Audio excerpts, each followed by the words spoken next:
trade is the key to prosperity. Free trade will bring on a Great Depression. The North American Union is the merger of the United States, Mexico, and Canada into one super country. I don't see the likelihood of establishing a North American Union in our lifetimes. The road to North American Union is not a new development. Canadians are saying no to the North American Union and yes to Canada's sovereignty. The discussion here, and certainly I've been part of it and an advocate of it in a way, is that Canada, the U.S. should seek to have a deeper type of integration with more predictable rules. Our economies now are very integrated. Our societies are growing increasingly integrated. What's needed now is a North American idea for all three. What kind of stuff was discussed at this meeting regarding the future of North America? I don't remember exactly. There are clear economic benefits from having a common currency. And he said himself there will be a North American Union, a one North American currency called the Amero. I'm a staunch Canadian nationalist because of globalism. It's essentially the centralization of power into fewer hands. Canadians, Americans, and Mexicans will lose their sovereignty. Maybe national sovereignty is not such a good thing. I don't buy into the conspiracy theories around meetings. Do not be embarrassed. Do not be shy. Who cares if they call you conspiracy theorists? This is the truth. You get political change of fundamental nature of this sort only if you have a real big earth-shaking event. It's not going to stop with the North American Union. It's going to be one further step along the road to one world government. One world government? Mm-hmm, yeah.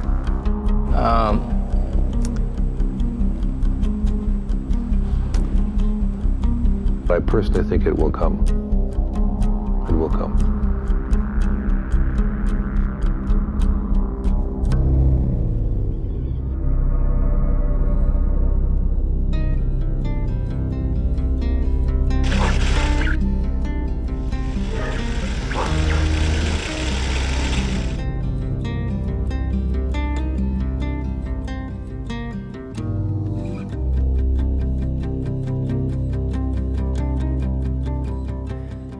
In your time serving as the Canadian ambassador to the United States and subsequently helping forge the free trade agreement between Canada and the U.S., did you ever discuss the possibility of creating a North American Union that would be much like the existing European Union? No, that was never discussed, no. I think this was seen when it was launched by the Mulroney government in 1985. It was seen as a trade agreement. We didn't even talk of it at that time. The government did not want to talk of it at that time as a free trade agreement. It was seen as a comprehensive trade agreement with the United States, not with Mexico or any other partner. It was bilateral in concept. As time went on, we began to talk about it on both sides of the border as a free trade agreement. But there was never a notion, to my knowledge, anywhere in the system up on top or in the bowels that thought of this as a North American Union. After the free trade agreement was signed in 1989 and came into force, the United States and Mexico decided they wanted to have a similar agreement. And they proposed negotiations on a bilateral basis between the two countries to have another FTA of their own. Canada was concerned about that because we felt, among other things, that it could be a painful experience if Mexico, for example, were able to get a better deal than we did, or get concessions that we didn't, in order to protect our interests. And they were actually going to model their agreement on the Canada-US agreement. It was going to be a Canada-US agreement, whatever add-ons they could put, or adjustments. So we said, well, we want to be part of the negotiation. So then NAFTA came into existence, and you had there for the first time the notion of trilateralism, or a North American continent. One has to look at what has been the effects of these agreements. And they've been very good for some powerful sectors and not at all good for poorer people, for working people, for those that are not benefiting from corporate profits. So here in Canada, for example, since we signed the bilateral free trade agreement with the United States, 2/3 of Canadian families have experienced a decline in their real incomes. Also, if we want to talk about the North American Free Trade Agreement in Mexico, some 2 million Mexican campesinos, that is peasant farmers, have been displaced from their land. Some have migrated to cities. About 500,000 every year try to enter illegally into the United States to find work. So it's not so good for people at the bottom of the social ladder. The Zapatistas, who launched their rebellion on January 1st, 1994, accusing the problems of Chiapas on NAFTA, got it backwards. The problem of Chiapas in southern Mexico, and all of southern Mexico, is not NAFTA, it's the absence of NAFTA. I think the beauty of North America is that our three countries are pragmatic and they're problem solvers. They ask themselves, we've got a problem here in our economy, we've got a problem here on our borders, we have a problem in the environment, how are we going to solve it? Is the best way to solve it is if we do it at the local level, at the national level, or would it make more sense if we explored it at the continental level or the global level? We determined a long time ago that the best way to deal with trade is at the global level. The General Agreements on Tariff and Trade in 1947 decided on a course that would systematically, over time, dismantle trade barriers. And they have. They brought them down very far. Not far enough, but they brought them down very far. That was done at the global level. I'd be in favor of continuing down that path of negotiating between sovereign governments to solve different problems, to create an institution, create a broader sense of identity or of North Americanness as part of an instrument to help us avoid our parochialism and solve shared problems. NAFTA was essentially a business contract aimed at dismantling trade and investment barriers and assuring all three countries that their sovereignty would not be affected by this and that they would remain independent. Now, one of the major concerns that Canada and Mexico had about NAFTA was that it might open their capital to being taken over by U.S. multinational corporations.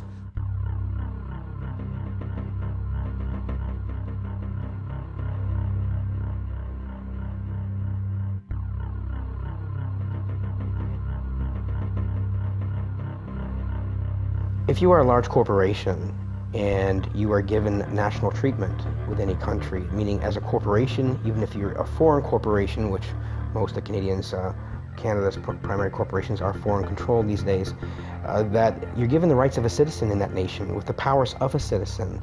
And corporate rule is pretty much free trade. But where it sits right now is that as the corporations have gained the status of citizens, they can challenge our laws. So even if municipalities, federal or provincial bodies establish laws for our country, for the best interest of our country based on our collective will, then the corporations can successfully challenge those laws and sue us for passing laws that infringe upon their investments and their trade. And these are the provisions that allow a corporation to sue a national government if it feels it is not getting the treatment it would be entitled to under NAFTA. The first case against Canada under the investor state provisions was a suit brought by Ethel Corporation from the US that was wanting to market in Canada a gasoline additive called MMT, which is a suspected neurotoxin. It was stated by our government that we're going to ban additives to fuel that involve methyl manganese because it's harmful to individuals neurologically and otherwise. It's been linked to attention deficit disorder and other problems. But when we passed those laws, the Ethel Group sued our country, said, how dare you pass laws that restrict our trade, and even we're doing it for the benefit of our own country. Well, Canada, the Canadian government responded to that suit by effectively apologizing to Ethel, by paying them $13 million US in compensation, and by withdrawing the ban. So it didn't even have to go through the full adjudication process before Canada backed down. Our country is being defined and shaped by regulatory bodies, by corporations who have no accountability whatsoever to the Canadian people. I don't see that this harmonization, unionization is good for the Canadian people, period. Never was, never will be. Needs to stop. Now, there have been 50 suits approximately under the investor state provisions so far. I say approximately because some of them are still secret. We don't know. There have been 19 against Canada, 17 against Mexico, and 14 against the United States. And of these, Canada has settled out of court or lost 4 cases, Mexico has lost 3 cases, and the United States has not lost any, because adjudicators are very reluctant to use this against U.S. When Bryan Mulroney proposed the free trade agreement, it was a Canadian initiative. It wasn't that popular with public opinion, but it was a major initiative which we initiated, which the U.S. President Ronald Reagan got fully behind. The free trade agreement was, perhaps one of the most dramatic of any period in our history, but there, the public attitudes changed. The public went from negative to positive, and even to this day, depends the questions you ask, but on the whole, attitudes are fairly positive towards free trade. Free trade is not good for any nation that's involved in free trade. No nation benefits from free trade. How would you feel about a North American Union, kind of like a European Union between Canada, the U.S., and Mexico? I think that would probably not work. That would not work. Nah, man. That wouldn't be a good idea. I think maybe Canada and the U.S. would be okay together. I don't think Mexico. They shouldn't do that. Because at that point, Canada is no longer going to be Canada. Canada has a hard enough time keeping its identity. I'm a Canadian, so I want to stick with my country.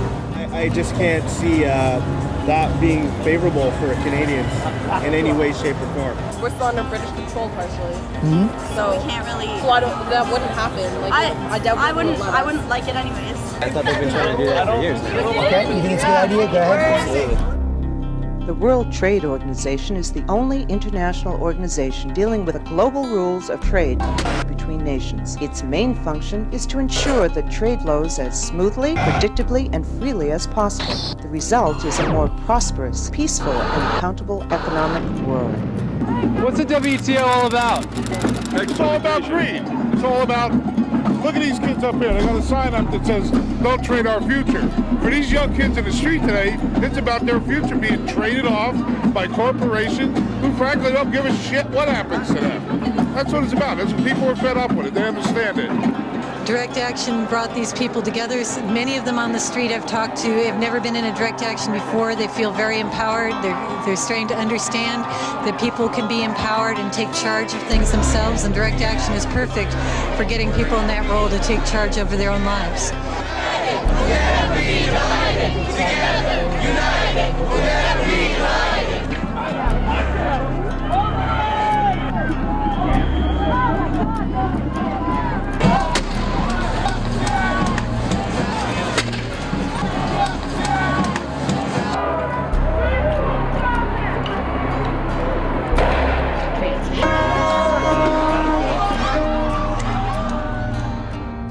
I go back to the 1988 election, which was fought on the issue of free trade.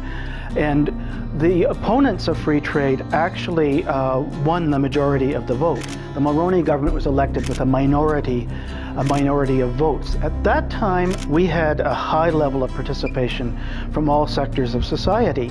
Now, it's true that since then the issue has faded from consciousness, but I think there are moments when symbolic issues, for example, Canadian water and sovereignty over our fresh water, there still are elements that would like to get a hold of that and would like to use some of the possible leverage through NAFTA, including the proportional sharing clause, to open up the floodgates. So I think there will be moments when symbolic issues like water will come to the fore, and we will have a resurgence of interest in these issues. From the U.S. perspective, the largest source of energy imports by far is from Canada and Mexico. Roughly 1/3 of our total energy imports come from our two neighbors. Proportional sharing clause is very important because it's unique to all international trade agreements that I have ever studied. it effectively makes Canada an energy colony. What the clause says is if Canada were to take measures to conserve some of our non-renewable hydrocarbons, natural gas and petroleum, if we take those measures, we still have to export to the United States the same proportion of our oil or gas exports that were sold over the previous 3 years. What if Canada wanted to preserve 10% of our petroleum production for future generations and for conservation purposes? Well, when you work through the numbers and you find that we're obliged to sell the U.S. 2/3 of the petroleum we produce, the effect of applying the proportional sharing clause could actually mean there would be shortages to meet the needs of Canada. Canada is a great multicultural, multilateral country. We need Canada's leadership and ingenuity to develop new commissions or organizations whose purpose is to graft a North American vision onto the landscape and push forward for North American policies and institutions as well. So I hope that Canada sees within itself the capacity to have a big effect and to take the lead. And if it took the lead and worked closely with Mexico, my guess is the United States would be very agreeable to that. They don't really need the money. As you can see, housing is natural materials. The fruits, all of this they have farming, they have hunting, they have everything they need to live and more. But then they get the progress arriving to these towns, power lines, running water, and these are services that you need to pay for. You cannot pay with a bag of corn, you need to pay with cash. So they start needing the money, getting in the capitalism system, and that's when poverty arrives to these towns. You know, they need the money. Okay, I have some money, I buy a radio and a TV, I see what's on TV, it's pure marketing. Things that they didn't need for over 2,000 years, in a decade they start needing. Pues bueno, el Tratado de Libre Comercio, como tú sabes, no todos estamos realmente informados como se debe. O sea, en lo único que nos afecta es en la desinformación. ¿Me explico? No todos tenemos también la capacidad de admitir el libre comercio. Que nada nos ha beneficiado el libre comercio. La verdad, estamos igual o peor ahorita con esta crisis que tenemos. Realmente es difícil la situación. Creo que siento que el producto mexicano va y con un precio bajo y regresa con un precio más caro y se afecta porque pues lo que puede ser México consumir y nosotros consumir nuestro producto tenemos que mandarlo para allá. Nunca hemos visto nada que nos ayude, que nos apoye, nada. Es nada más para los que tienen dinero, el pobre nunca. How has the experience in Mexico been in terms of NAFTA since it started 15 years ago? Ha sido una situación positiva, ha mejorado realmente el comercio entre los tres países. Sin embargo, lo que sí te puedo decir que hubo ciertos acuerdos dentro del mismo, nosotros le llamamos TLC o Telecam, que no se cumplieron como es la situación del transporte, que es por eso que ahorita volvieron a gravar, o sea, hay que pagar impuestos por algunos productos norteamericanos. No estamos informados al 100% de qué se trata el libre comercio. O sea, si a nosotros nos informaran como comerciantes qué vínculo nosotros tendríamos con el Tratado de Libre Comercio, sabríamos realmente de qué se trata o qué lo compone al 100%. Pero como no tenemos ese tipo de información, es muy difícil que todo, en concreto, expresemos en qué nos beneficia y en qué no. Given the similarities of our two economies, of our two cultures and our countries, it seemed to me doable to pursue what I've always referred to as a kind of common economic space, a single economic space, where the border becomes irrelevant. I think Mexico could become part of it, as indeed NAFTA was modeled after the Canada-US agreement. And as the Europeans, as you will know from the whole history of the European community, remarkable achievements they've had, it's all been incremental over the years at different speeds. They've been doing it incrementally for years. The European Union was initially started with an agreement in the 1950s to regulate the production of steel among all the European countries. And the argument then was that you would hate to have a country like Germany corner the market on steel and develop an empire that would attack the rest of Europe again. So they had a reason based on recent history at the time, which said we need to have an agreement that regulates production of steel across Europe. And from there, they built on it with subsequent agreements. The road to North American Union is not a new development. Probably it kicked into high gear in about 1965 with the creation of the Council on the Americas, and David Rockefeller was the founder of that. And there was a meeting down in Central America between, it would have been then Prime Minister Lester B. Pearson and Lyndon Johnson, and they discussed all of these things that we're seeing now. They discussed the creation of one North American market, one North American currency. There's a distinction between a customs union and a monetary union. A customs union is a common external tariff. It's a logical extension of a free trade agreement and basically says that the tariffs that all three countries have with the outside world will be the same. Right now they're different. Theoretically, we have no tariffs between our countries, but on the perimeter of our countries, we utilize different tariffs. That proves to be extremely inefficient and costly for our own commerce, because everything has to stop at our regular borders to see what amount of the content was made in North America and what was outside. So it's a self-defeating proposition. It would be far better if we could come up with a way to eliminate what's called rules of origin, have a common external tariff, which is called a customs union. Completely different from that is a monetary union with a single currency. That is a very complicated task. The Europeans had been struggling with it for over 30 years, and they tried and failed through a variety of different techniques before they finally, in 1999, implemented the euro. In 1999, when the euro was created, because of my background, I thought that the same arguments that made the euro such an attractive innovation that the people actually went with it, purely on economic terms, also would apply to North America. And I had this idea of writing a paper in which I outlined what would be the benefits to Mexico, Canada, and the United States for creating the equivalent of the euro. And I had the idea, the inspiration to call it the Amero. I think one thing people who are dollar-based need to focus on is the Amero. That's the one thing that nobody's talking about that I think is going to have a big impact on everybody's life in Canada, the U.S., and Mexico. If you Google it, you'll find out all about it.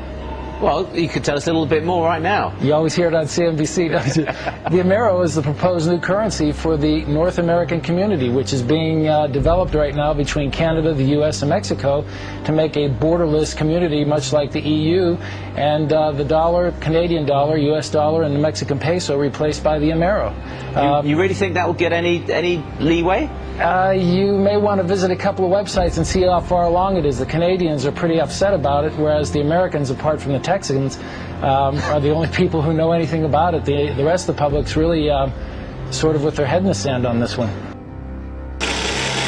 There is a group of people out there who believe that there exists a conspiracy to deprive the United States and Mexico, and that's where the center of these conspiracy theorists is.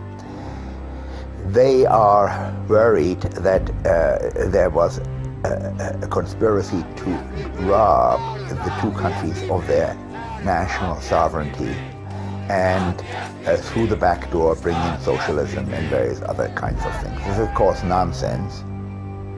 It's a little bit like the story about Kennedy's assassination.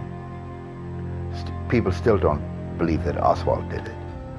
There's a whole industry out there.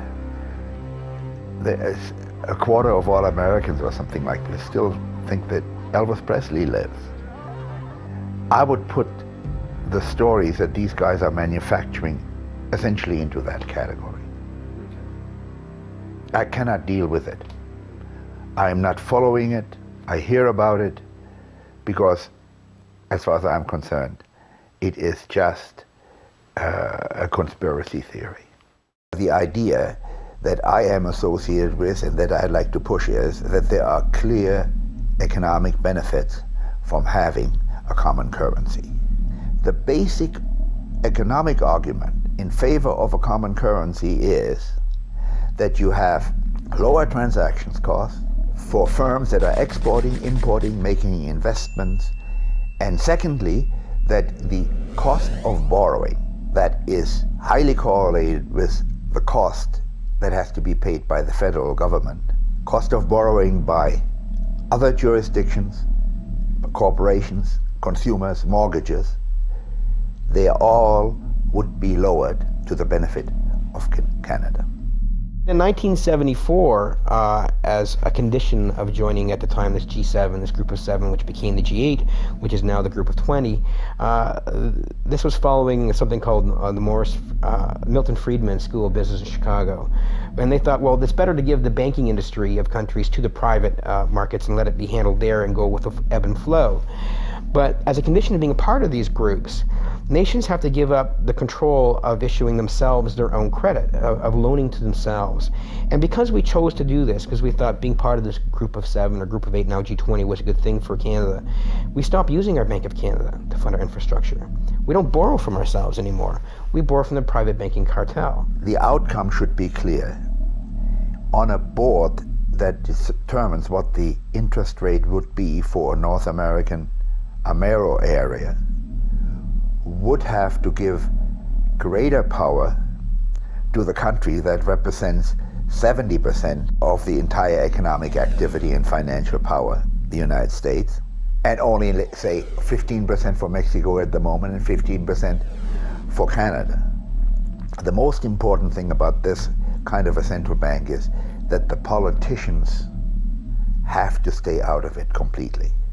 Central banks should be removed from the control, the clutches of politicians, should be given a constitution which says, thou shalt only be responsible for price stability.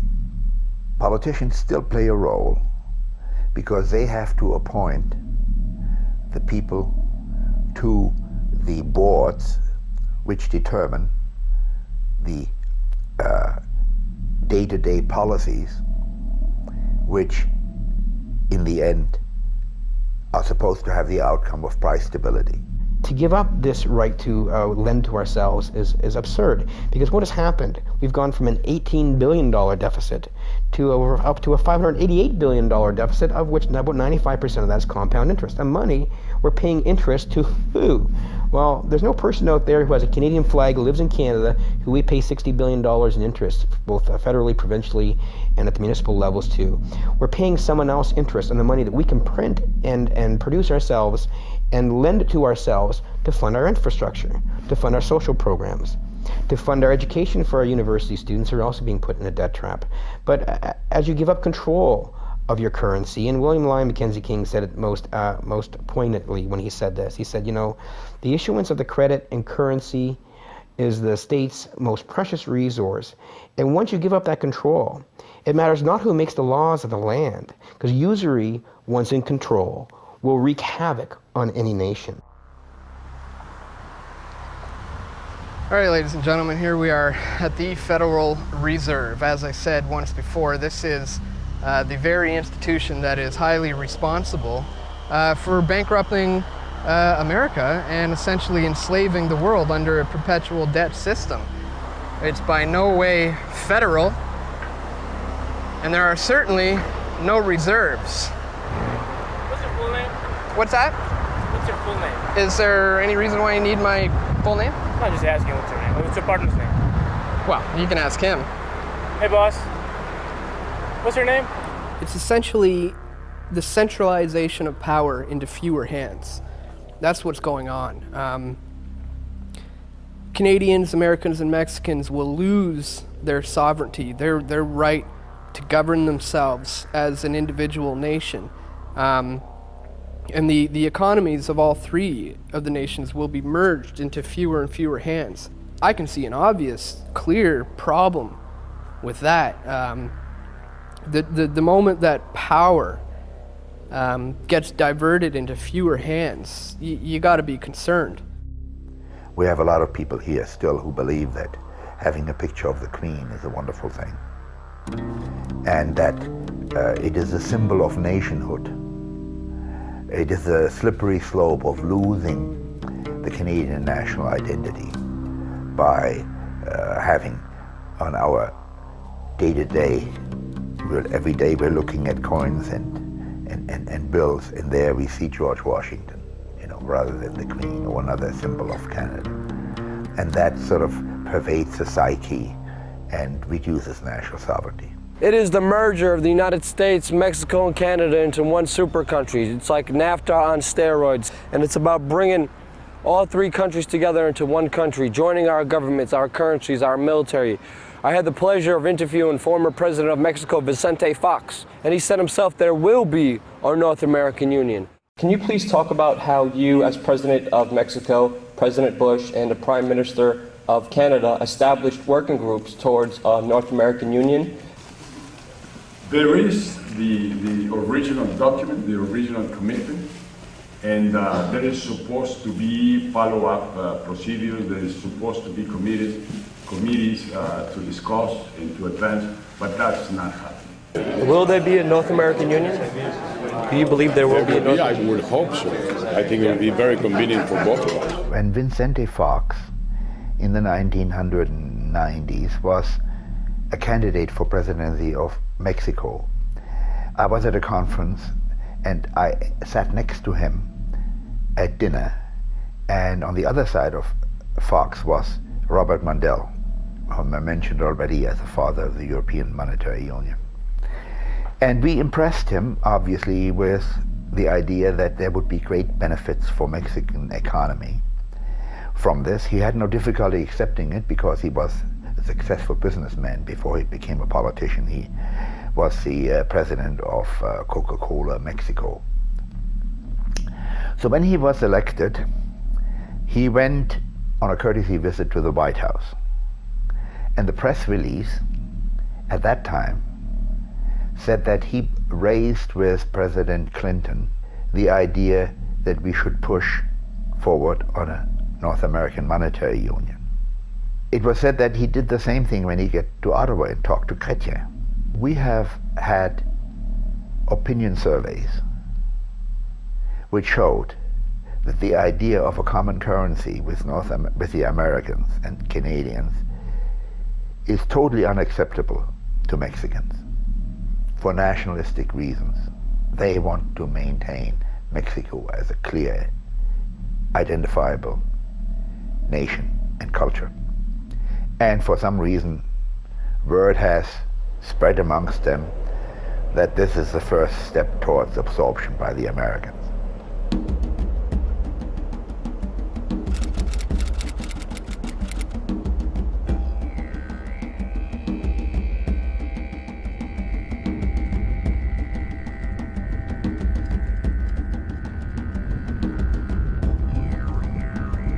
So you say you've heard about the Amero currency? Mm-hmm. Where did you hear about it? I read in the newspaper 2 months ago. Yes. Yeah. For the Amero, like the Mexican people is why is my peso is. I don't want another currency. Mm-hmm. I am Mexican. I like my peso. Yeah. I don't need new currency. Sí, era una moneda que iban a crear. Sería bien, ¿no? Para apoyar a la economía de México. Pues no, lo que había escuchado últimamente que se iba a tratar de estabilizar la economía y se iba a manejar solamente un solo capital, que es los comentarios que dicen para que esto se estabilice, tenga una estabilidad, pero eso lo escuchaba que iba a ser dentro de 5 o 6, hasta creo que dentro de 10 años más, menos que no sé ahorita si anda funcionando eso. And this whole new world order ideation is a bunch of banking and intellectual elites that basically see the same sort of mentality. Control the economy, control the issuance of currency, you control the nation. And now control the food, you control the people. Let me control the issuance of currency and credit of the nations, and I don't care who you put in power, because they know, control the money, you control the nation. And society, we're not aware of this. But this is all part of this whole globalization scheme that's happening right now. Even to raise those kinds of issuers, to raise the the Amero currency issue, is to inflame a lot of the people who are most fearful about integration. So for those reasons, I say leave them aside. We have some preliminary steps before we get to a point where we can seriously entertain that. The trouble with the monetary union is that there's tremendous symbolic attachment to our currencies. Although, if you step back, you would say certainly the Greek drachma, or the French franc, or the German Deutschmark, or the Spanish peso would be far more delicate and important to those countries. Because in some of those countries they've used the same currency for thousands of years, whereas we haven't even existed for 300 years in North America. So if they were ever able to overcome their fear of losing this distinctive cultural item defining their country like Greece for 3,000 years, certainly it shouldn't be that hard for Canadian or Americans or even the Mexicans to contemplate a different currency. I happen to believe that it would be beneficial to our three countries to begin studying this issue seriously, because it is not a simple step to go from a national currency to a unified currency. It is very hard.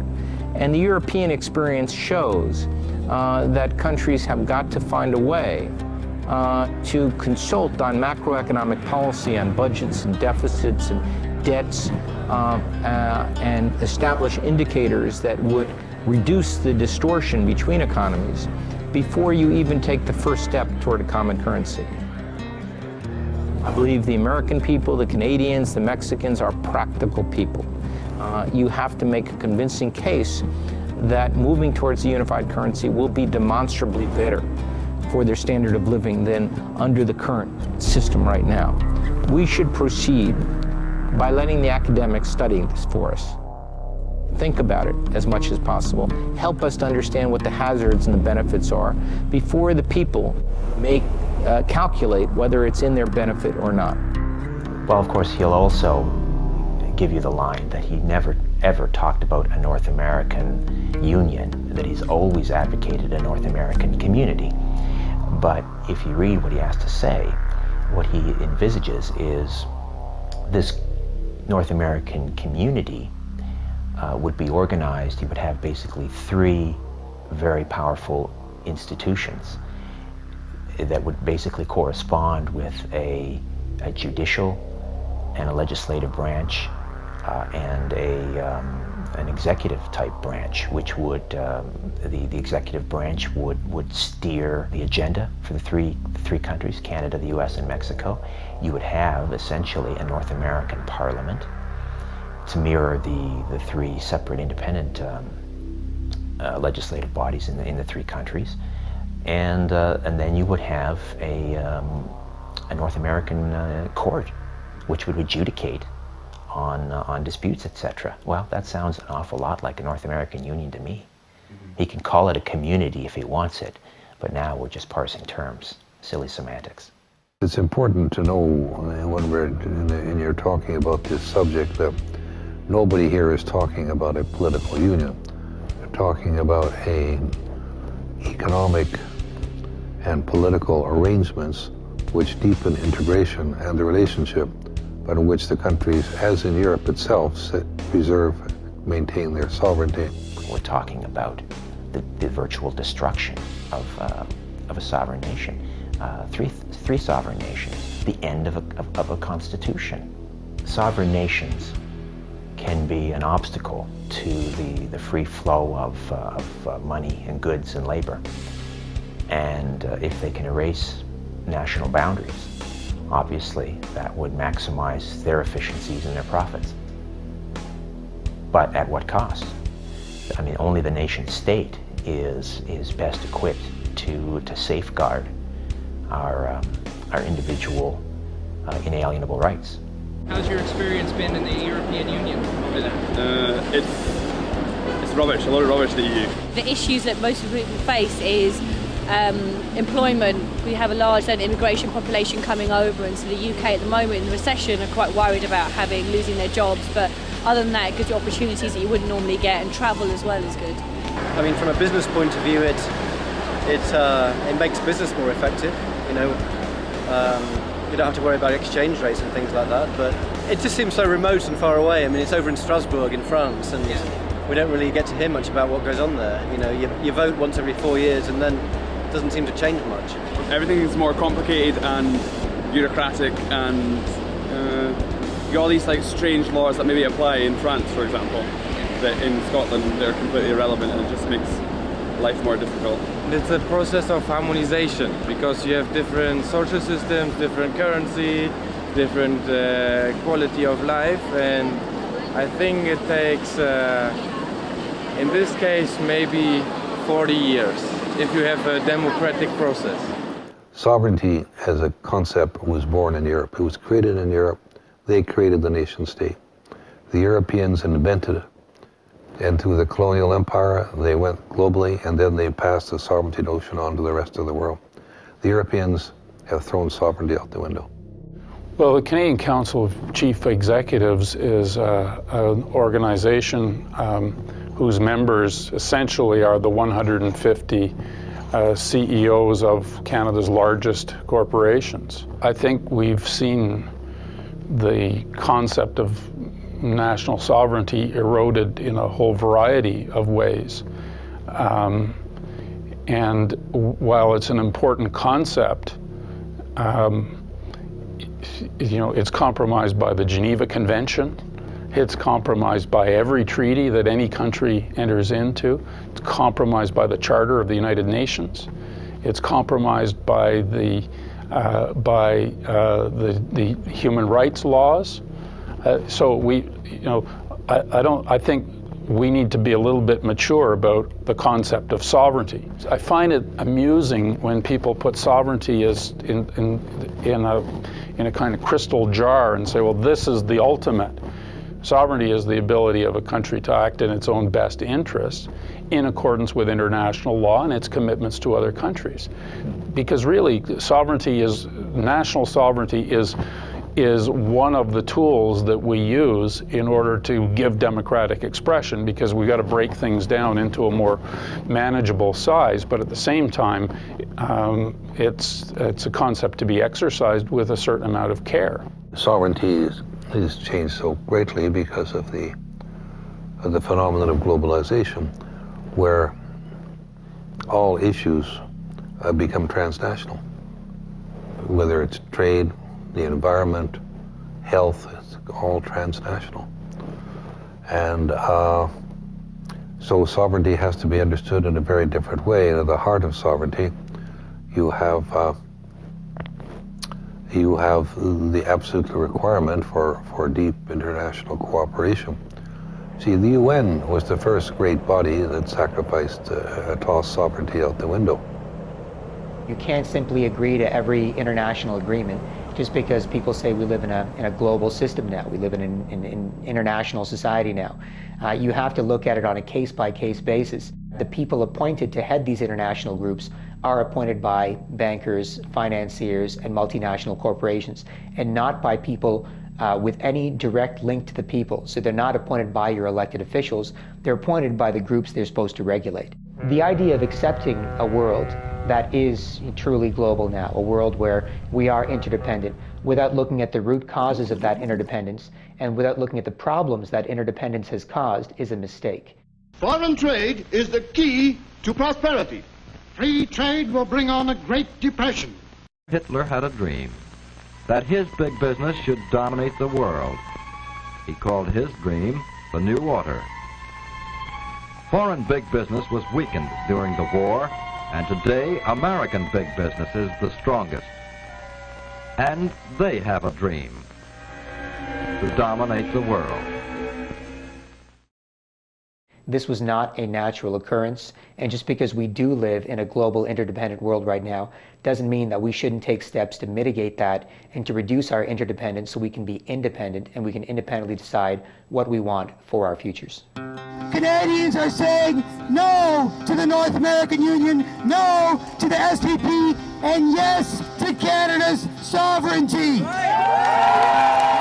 There are people who equate sovereignty with shutting down the borders, with not collaborating with neighbors, but I think they've got it backwards. I think sovereignty means how do you strengthen the nation? How do you ensure that the people in a nation have access to health care and to food and prosperity and to security? And if that's the definition, then maybe the best way to approach that is to open it up, not to close it down. I am a staunch Canadian nationalist because of globalism, because there are global banking and financial institutions and corporations that seek to violate countries' sovereignties by doing whatever they want to those countries with or without the permission of the people in those countries. So because of the global forces at play, because of the global banking system, because of institutions like the IMF, like the United Nations, like the World Bank, like the WTO, that wield tremendous power over nations already, we need to defend sovereignty more than ever. All other notions that violate sovereignty, including multilateral trade agreements, take away from us the ability to control what happens in our countries. And that's why sovereignty is so important. Sovereignty is where you and fellow people of that country can determine how you want to live in that country. And without sovereignty, you can't. I hope you know who Laura Secord was. Yeah. She lived on the American side of the border, and her husband was in the War of 1812, and he was wounded. So she was looking after him when a couple American soldiers busted into her house, forced her to belay them, and the American soldiers didn't know how potent our beer was, so they got a little loopy. And they started talking about their plans to invade Canada. And she overheard this, and she ran 30 kilometers, climbed the Niagara Escarpment, collapsed in front of the Indians, and told John Fitzgerald about the plan to annex Canada. And she stopped it. All the Indians, all the troops, all the settlers, everyone bound together, and we pushed back the Americans. They let us alone. It breaks my heart to think that all that she did is for nothing. Right. Only for Canada to get annexed 200 years later, and we can't let that happen. You need to get out there, you need to tell your friends, you need to tell your family, we need to stop this SPP. To understand what's happening, we should look at what has occurred under the Security and Prosperity Partnership. That was the intergovernmental arrangement that began in 2005 when Prime Minister Paul Martin, President Vicente Fox from Mexico, and President George W. Bush met at his ranch at Waco, Texas. And they launched this partnership. The following year, they met again in Cancun, Mexico, and established what was called the North American Competitiveness Council. And this council has 30 executives, 10 from each country, who have direct access to the policy-making apparatus under the SPP. It's the next step towards the North American Union, with one of the first bigger steps being NAFTA, the North American Free Trade Agreement. They have to do it in small stepping stones to condition the people to be able to accept such a thing. So SPP, Security and Prosperity Partnership, is another big step, which is uniting the three into one. I think the SPP was a good idea in principle, but ultimately it failed because it was implemented in a manner that closed it off to public scrutiny. And the only people who were invited into the room were the largest CEOs of the largest businesses in the three countries. And each working group covers every single area of North American society, and it basically says we're going to set the rules for each area of society across North America, irrespective of what the people in the countries want. What are your thoughts on the SPP, its penchant for secrecy and the lack of democratic process? This is the leaders' initiative, the Security and Prosperity Partnership? Yeah, the Security and Prosperity Partnership. I think we elect people in broad-based democratic processes in order to govern. And when they are seeking re-election, we have the ultimate consultation and the opportunity, if we don't like what they've done, to throw them out. I don't think that democracy means that every citizen is present in every discussion, wherever and whenever it's held.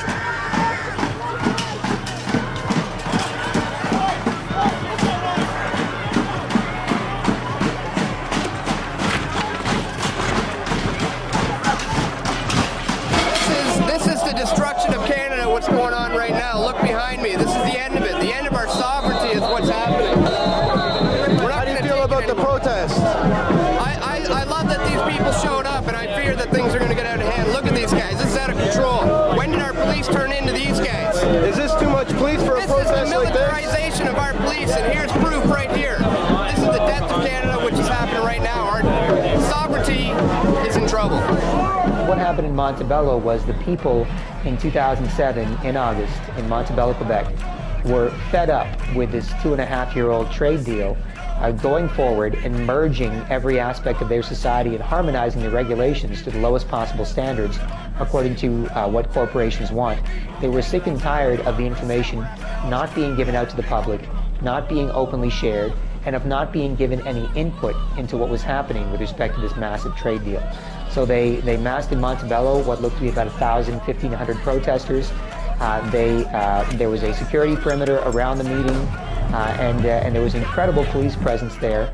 And at one point, the police were even caught infiltrating the protest by 3 giant, muscle-bound, supposedly anarchists wearing masks and holding rocks. Were threatening to throw the rocks at the police. No! Put the rock down, man! A union leader stepped up and said, "Take off your masks, put down those rocks, you're not with us." You're a fucking cop, the 3 of you! Go on, it's our line! These 3 guys are cops, everybody! Eventually they ripped the masks off the guys, and the guys dove behind the police line. And that was all. It was caught on tape.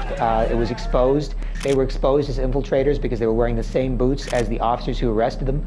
Plus, of course, who dives behind a police line for protection if you're a protester? It's something that most protesters would be scared to do, to dive into a bunch of police who are there, menacingly, staring at them.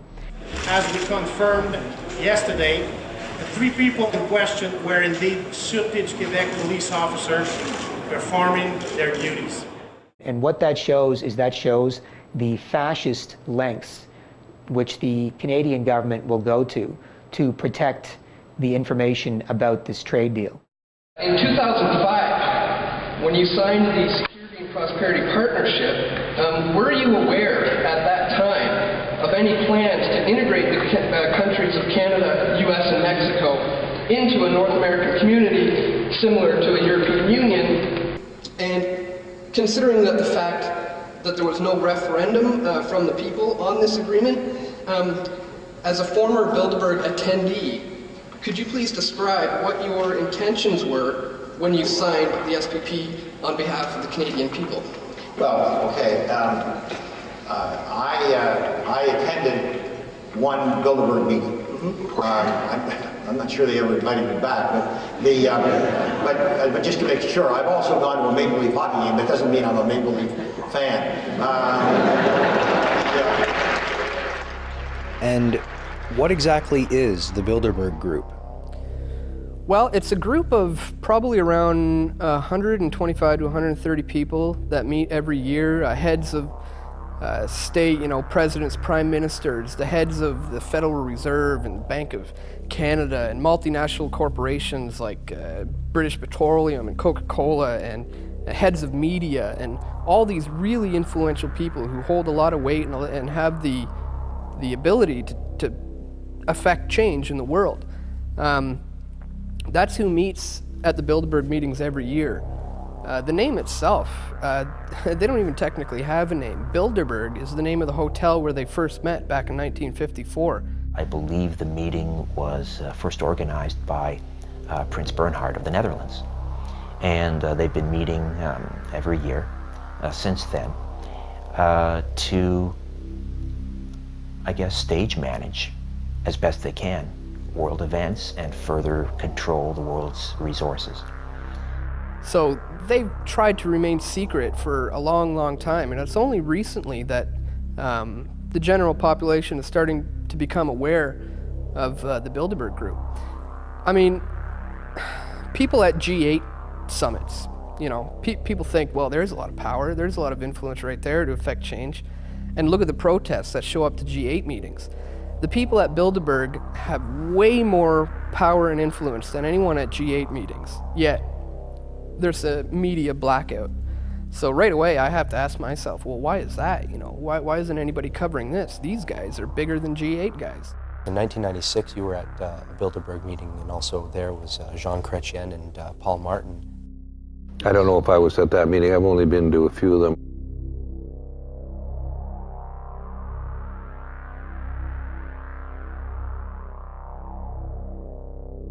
Bilderberg and Trilateral are not really think tanks. They're simply individuals who get together who are from business, the political world, the media, others, and discuss ideas. And they influence each other through that. I think the overall objectives of the Bilderberg Group have been to unite various areas of the world in order to set up the New World Order, the one world government. They're the ones who are responsible for the formation of the European Union, which really didn't happen that long ago. It was set in place maybe, 8 or 9 years ago. So those are the guys who have the influence and the power, and they are the ones who are also going to be setting up the North American Union over here, and there's also going to be an Asian Union and an African Union, and those are the guys who are working to bring it together. I don't really know what Bilderberg's position on this is, but I do understand your question. The Security and Prosperity Agenda, which was signed by Vicente Fox of Mexico, myself, and President Bush at Baylor in Texas, and you're absolutely right in that part of the question, has nothing to do with an economic union. What it really was that Fox and I both said, Fox because of immigration, me because of Mad Cow and because of softwood lumber, essentially said, look, there are a number of items which are violating the spirit of NAFTA. They're not violating the letter of NAFTA, but they're violating the spirit of NAFTA. And if effectively we're going to be able to build a strong North American economy and compete with some of the Asian powers, we've got to be able to talk outside of NAFTA. And that's what it was all about. And what we said is we've got to be able to get our business communities together. Because I felt very strongly that we were having a terrible time with Congress on softwood lumber. And I really felt that if the Canadian business community was able to deal directly with the American business community and point out some of the stuff, it would give us a bit of a leg up. I can tell you it has nothing to do with any kind of a union. There was a meeting held in Banff between military, political leaders, private business from Mexico, Canada, and the U.S. to discuss issues surrounding North America. But the meeting was closed off to the public, kind of veiled in secrecy. What kind of stuff was discussed at this meeting regarding the future of North America? That was the meeting that Peter Lougheed and George Shultz coordinated? Yeah, it was the one, it was at a hotel in Banff, I believe. Yeah, I think Peter Lougheed coordinated that from the Canadian side. I don't remember exactly. There were general discussions about issues that each country faced, and we had, as I recall, there were some fairly senior people from the U.S. that were present. Yeah, I remember them saying Donald Rumsfeld might have been down there at that time. No. No, he wasn't there? This is what happens when media was cut off from it. That's why you get misinformation, disinformation. Once you get the media out of things like this, they can't report authentic I can guarantee you get misinformation when the media is present also. Oh, absolutely, absolutely. Why keep the media out of it? If there's so many important people there, some big decisions could be made that could help inform the public more. But it was not a decision-making group.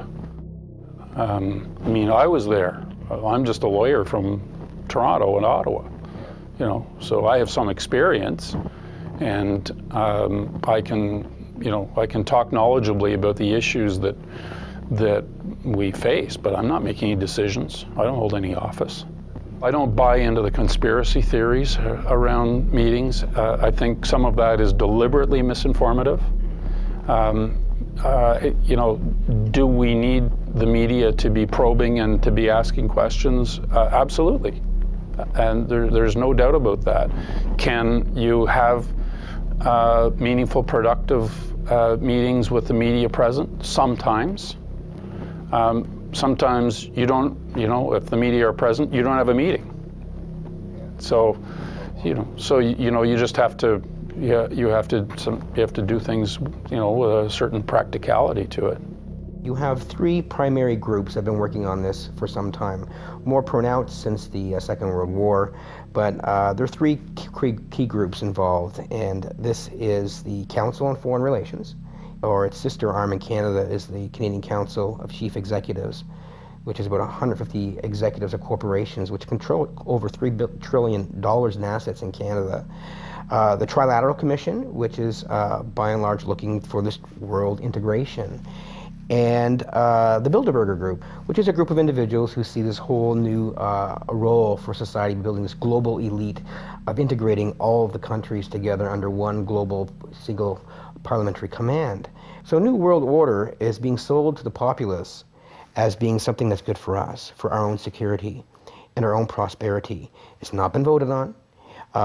Public are not even aware it's going on, but it's all part of these steps of changing the laws of the land, where you have regulatory bodies and corporations dictating what happens in nations, and we end up losing our nationhood and our sovereignty, which is quite frightening.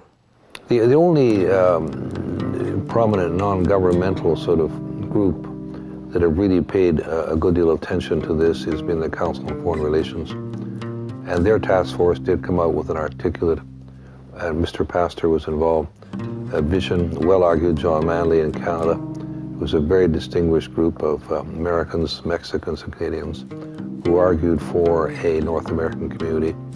Well, we tried to work collectively with broad representation from all three countries, Canada, the United States, and Mexico.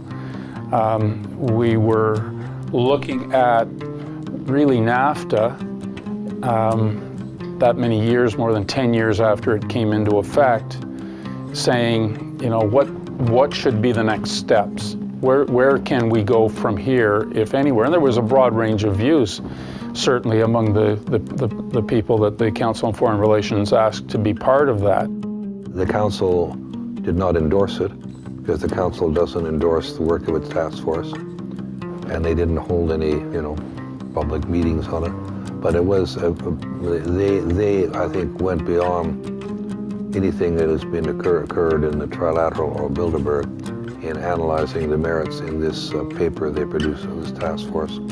I think that we struggled a lot with this basic question. I mean, do you want to be, bold and brash? Do you want to be incremental? Do you need a common view for all three countries? Can there be a common goal, but moving at different speeds? And we tackled a lot of those issues. We tried to make, I think, a contribution to the direction that countries might go. At the end of the day, has a lot been accomplished? Not really. But sometimes these things take time to bear fruit. What are your thoughts on a North American union between Canada, America, and Mexico? I don't know. I think with the free trade agreement, we pretty much have that right now, don't we? So there's no point, you're just going to change the name. It's the same thing already that we have. Well, I don't agree with it. I mean, we've already got the NAFTA agreement with Mexico and the United States. Pienso que es una relación que nos afecta pues a toda la comunidad mexicana. Pues yo pienso que primero se tendrían que establecer claramente en qué nos beneficiaría y en qué nos afectaría.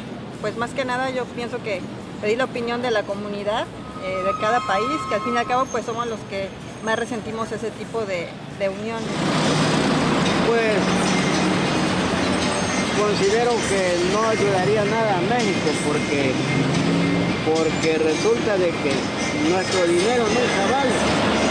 I don't think it's really a good thing at all, because what does that mean for Canada and where Canadian citizens stand? I don't see them coordinating any kind of understanding that everyone can be on common ground with. And the corruption too. Who gets what? Who's going to provide the leadership? Who get, you don't know how society exists these days. It's very difficult to get any kind of truth. It's obvious that there is another agenda going on here. If this was something that was for everybody's benefit, it would be front page news. But because it's not, because it is secretive, you got to ask why. Why the secrecy? Why wouldn't they tell us about this? Well, because the corporate interests are basically the ones that are benefiting from this. And if anybody looked at the actual amalgamation and what they have proposed, they'll see that it's only good for the corporations. Do you think it would be beneficial for people or more beneficial for corporations? Gee, that's a tough question. I'm hopeful it'd be more beneficial for people, but my feeling would be that it's probably going to benefit more corporations. Well, I think as an American and all other Americans should agree that it's obviously a plan to destroy national sovereignty. I think that if we're going to adopt laws from other countries, then we should have a say on it. I've heard about that, but I think it's going to be bad. In the event of a financial meltdown or any type of economic disaster, borders contain that disaster to that specific nation. And when you eliminate all borders, how do you contain things? You don't. I'm 16th generation Canadian. And you know what? I love our neighbors to the south. I really do. And I'd like them to remain our neighbors to the south. We have more control of our own destiny when we're not worrying about the other factors, the other people in our union. So if you're worrying about the Mexicans, what they might hold important, we may not. So I think we can get along with them and do business with them, but I think it's better to do it as an individual rather than as separate or as a union together. That's my personal opinion. It's almost inevitable, I would say, that happening. Why do you think it's inevitable? Everybody's becoming more interconnected these days, I think. I'm concerned. Yeah. Concerned. You're concerned about the future? Definitely. Yeah, no, me too. Yeah, me too. The North American Union is an idea essentially put forth by the Council on Foreign Relations. They wrote a document called Building a North American Community, and they're a think tank of about 2,000 or 3,000 of the business and political elite in the United States who have common interests. Those common interests aren't really defined much to the public, but you can go to CFR.org to see the CFR's own website. You can do your own primary source research by going to their website, looking at their publications, and seeing what their members decide would be a good idea to see. Now, they don't have any official political power, though a lot of their members are politicians. So what they do is they are a think tank of the business and political elite who come up with plans that the government adopts without the say of the rest of the public. Up until about 6 years ago, we never saw in major U.S. papers or Canadian papers, never a mention of Bilderberg. Now it's finally all over the place. Europe, it's all over the place. What is that a sign of? What is that a sign of that this is happening? It's a sign that an independent press is growing. What I don't know is, are enough of the public listening? That's my great prayer, is that enough of the public are listening. Because you can keep telling them, I can keep telling them, but is there enough of the public going to listen against the tidal wave of trash media? You know, all the cheap thrill stuff, all the commercial stuff.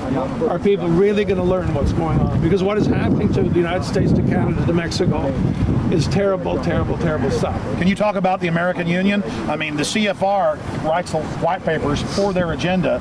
They carry out Bilderberg's orders. That's on record. And even Lou Dobbs on CNN saying, American Union, end of Canada, end of U.S. They are actually, through the trade deals, already starting to bleed us. Well, I breezed through what in Canada we've referred to as the Manley Report. John Manley was a previous Deputy Prime Minister, and he sat on a Council of Foreign Relations committee with Mexicans and Americans. And it started off by saying, does it not make sense that Canada and the U.S. should be one, that we should have a common currency? Does it not just make enormous sense that we should have a common border? To ask the question is to answer it. Now, that was right in the report. I know they're just waiting for us to look the other way so they can whisk it through. They're upset about the fact that they're being exposed. Well, I'm sure they are. I mean, look at the tinted windows. They don't want to be seen. They don't want even anybody to know they're here. So I'm sure they're ticked. you know, and that's why we're here to try to expose them. The American Union is happening through trade deals. Just like the Euro back in the 50s when they first set it up was this economic community or this trade bloc.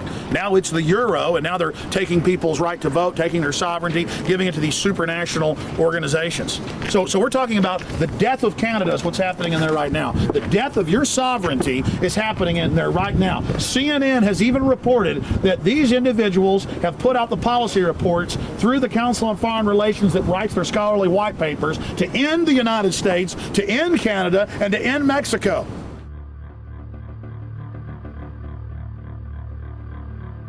What is biometric identification, and how would this be applied in North America?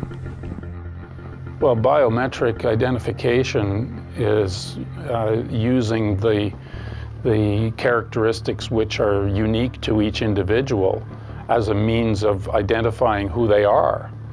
And we currently use it between Canada and the United States as part of the Nexus program, where we have iris scan identification. So at airports, if you're a holder of a Nexus card, you can go and put your eye in front of a machine and it reads your iris and it spits out a card saying who you are. And you can use that with your customs declaration form. So it's just a means of certain identification. There are different ways of doing that, but that's an example of one. That was kind of the thing that people mentioned. They said that, you know, this is one more step towards an Orwellian state of everyone being on a database or something like that. I've got news for them. They are already on a database. Oh, really? They are. Which database? Well, have they got a credit card? Yeah. Well, they're on a database.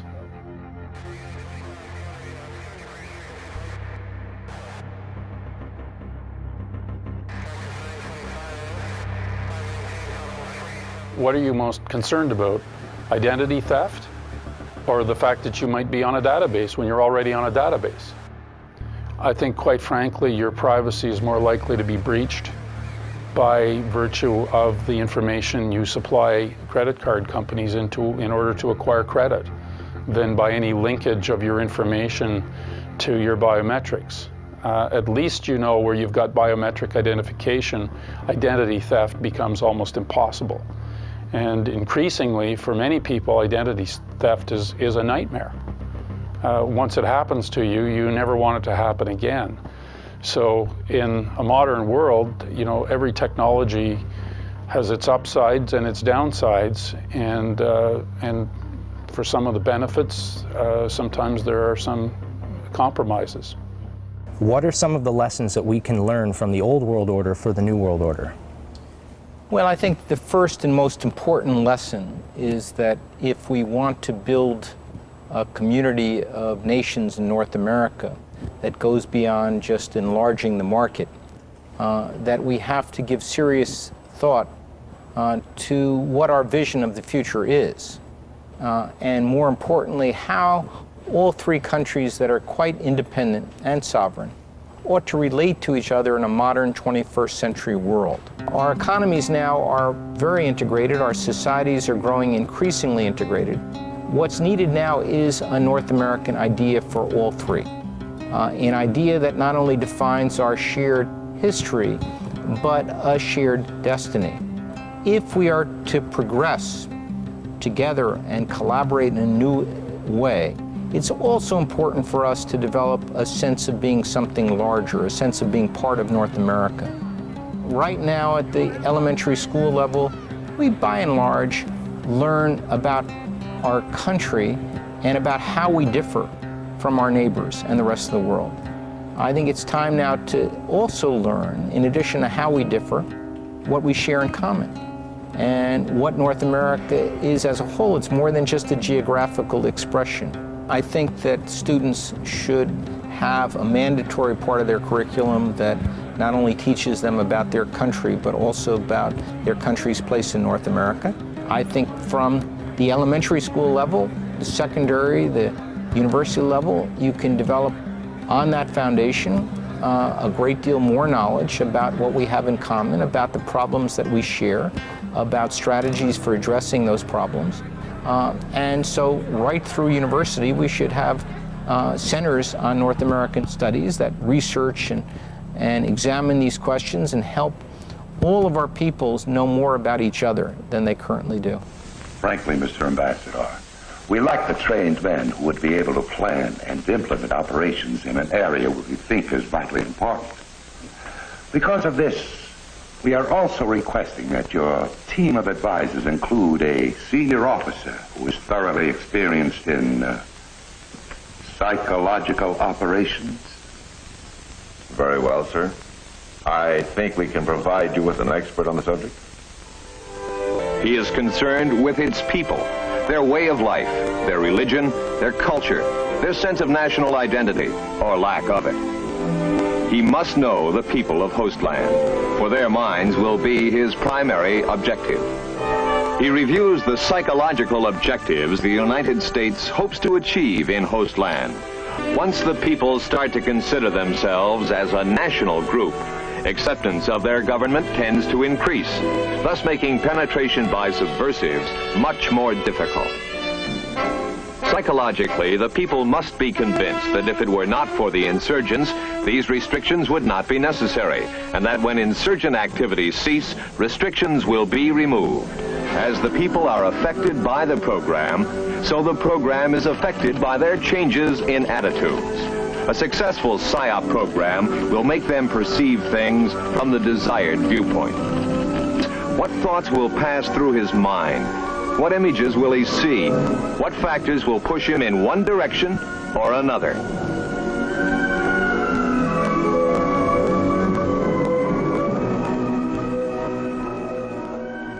When you run the world, you tend to study how other people have run the world. Just like if you run a successful business, if you want to be a filmmaker, if you want to be an entrepreneur, you might study other business models.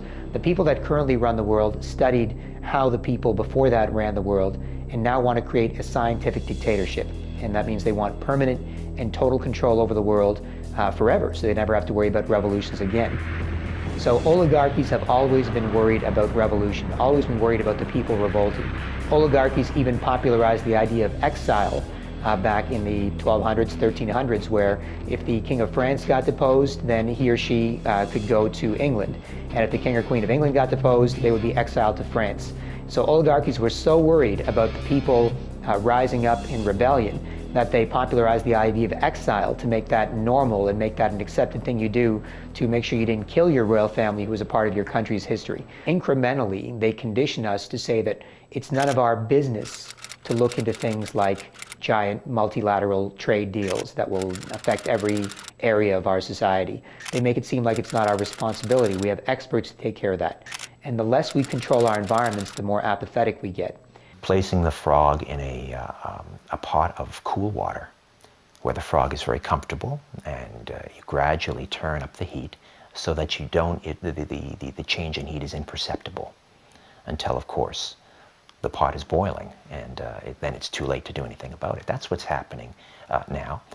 So gradually, step by step, and gradualism is a process that Karl Marx talked about. This is right out of the Communist Manifesto. That if you move in baby steps, they're imperceptible. People simply don't take notice. Would you prefer to follow a careful, incremental, small, step-by-step approach, or prefer a bolder vision for the future and to design and pursue that vision?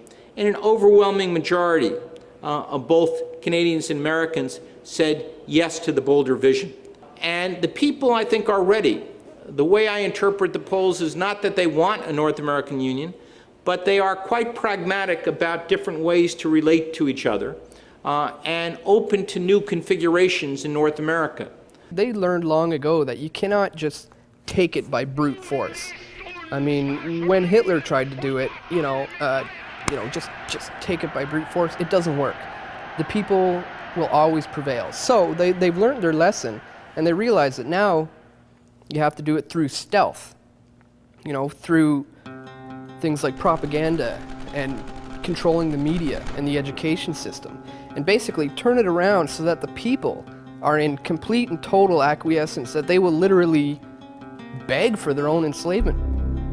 by doing incrementally these changes in our laws and our land, then one day we'll all wake up and say, oh, that's just the way it is. But it was not supposed to be that way. You can come across a border with an army with all of your military machinery, and people say, oh my gosh, we're being attacked. But right now we're being attacked, but incremental changes is a way that people don't see that the arrows and bullets and guns and cannons are blazing at us, and we don't recognize that. So most people aren't aware because of what they've learned from the media and what they learned in school. And it's amazing how quick information spreads these days. So that's probably why people have such a hard time waking up sometimes, because the conditioning runs deep. If you get into an elevator and there's 20 people on the elevator and 19 of them are facing the back of the elevator, well, by social conformity, although the right thing to do is to face the front of the elevator because that's where the doors open, to fit in with the greater crowd, you turn around and face the back. Don't know why, but this is what seems to be the status quo. When you have incremental damage and it keeps increasing, you can wake up one morning and realize that something has to be done. Well, you get political change of fundamental nature of this sort only if you have a real big earth-shaking event. 9/11 was an earth-shaking event. The Great Depression was such an event.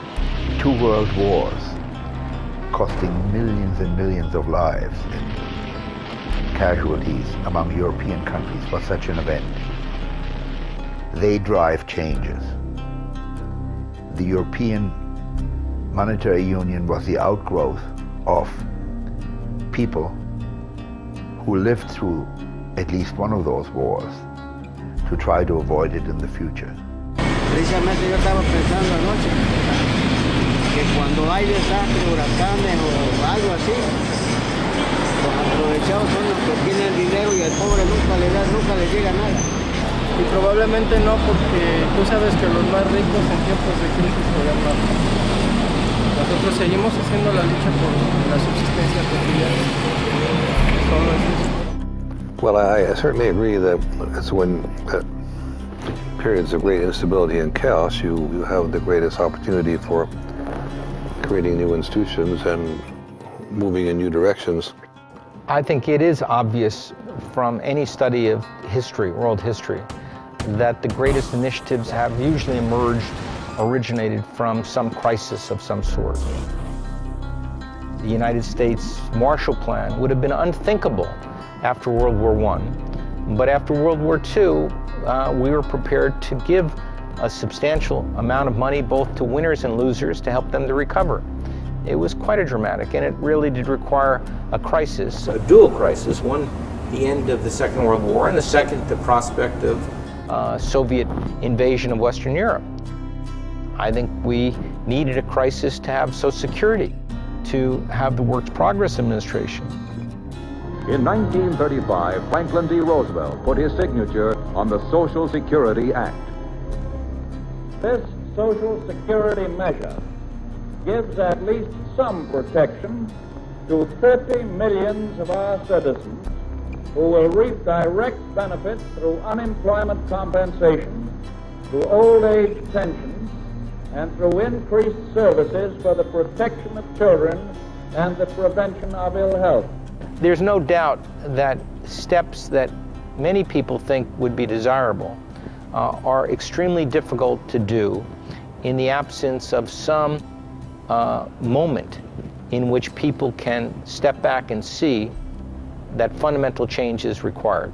Robert Pastor and Allan Gotlieb, they both expressed their beliefs that the greatest initiatives come out of disasters. Do you believe in this order out of chaos theory? Given that the European Union was born out of 2 world wars, do you think that North America would require some sort of a catalyst to push us towards this North American community? Well, I don't see any. First of all, I don't know what kind of catalytic event it would take. I don't see any interest in building a kind of common superstructure in North America, either political or even economic. I don't see a monetary union. None of that is on the horizon at all, as far as I can see. I don't know what it would take for it to to come about. The recent events in the financial world are certainly going to drive more cooperation and collaboration around financial sector regulation. If, as part of your goal, is to integrate economies, we call it deep economic integration, and integrate their economic structures, then countries don't want to give up their economic structures freely. And if things are going well for the people, and they say, well, thank you for offering us this Amero or North American Union or one common currency across the North American continent, but we're happy with where our economy now, we're happy with our own currency, and we don't need any help right now. But if you throw a man or a country into quicksand, and then all of a sudden they'll clutch at straws, and the straw that they'll clutch at, you already have for them, but they won't reach for it unless you create the crisis and put them in there. I agree with many people who say, well, the idea for an Amero is just fantasizing because there simply is not the political will that existed in Europe. And I say, that's right. I fully agree. But as an academic, I'm supposed to be thinking ahead of what can be done, what should be done, rather than just always accepting the current situation as it is. If you want to move a population as a whole and galvanize their common thinking as a one galvanized response, and we all agree this, then they give you their will freely to go take them to where you already want to go. If you throw them in that quicksand and then you pass them that straw, and a drowning man will grab at anything, and they're drowning us. I've been paid very generously all my life, being a professor, devoting myself to putting out these ideas. And my hope is that eventually, if there is a major catastrophe, there will be enough people around who will say, well, this may be the time to try out this new idea. Whether this ever happens, I don't know. But as far as I'm concerned, I've done my job of introducing these ideas into the public domain, and now it's up to your generation of young people, the next generations, to see whether it's worth it or not. It's a process that they've been using for thousands of years. It's basically order out of chaos, and the idea that death breeds life. They believe if you can cause enough pain and wars and suffering, then out of the ashes of that will emerge their solution to this problem that they created, which is their solution would be oneness, one world, everything.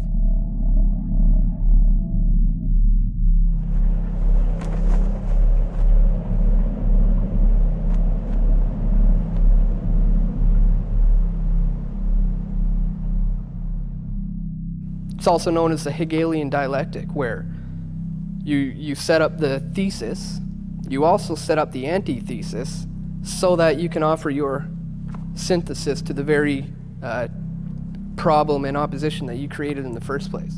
I mean, that's exactly what these people even talk about. It's the Hegelian dialect, problem, reaction, solution. They cause the problems to happen. You react to it, and you go towards something that they already set up for you from the beginning.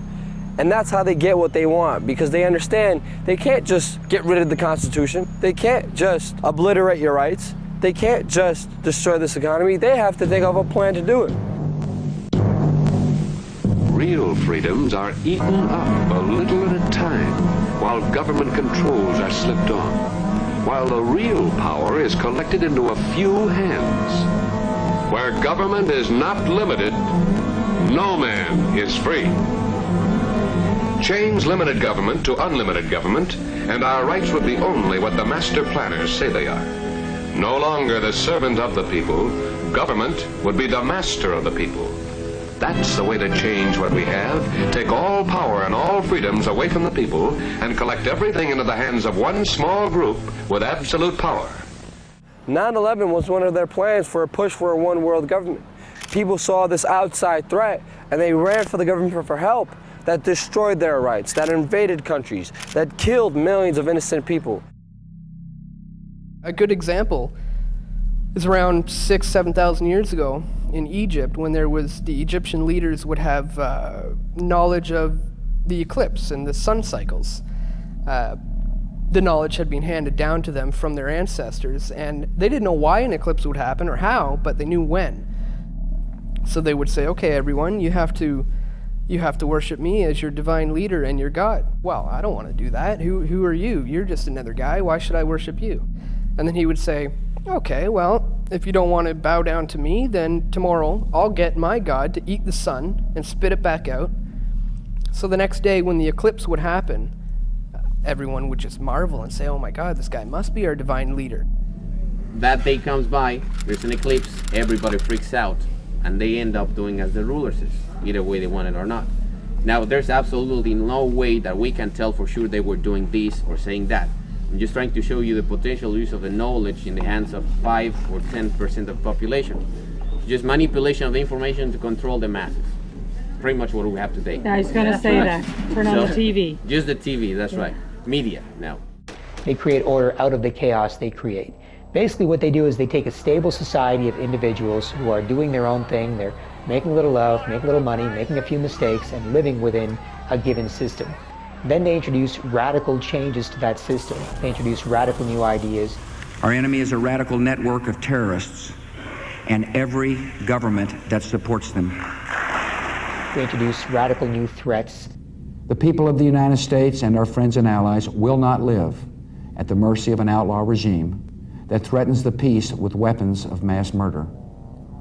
We will meet that threat now with our Army, Air Force, Navy, Coast Guard, and Marines, so that we do not have to meet it later with armies of firefighters and police and doctors on the streets of our cities.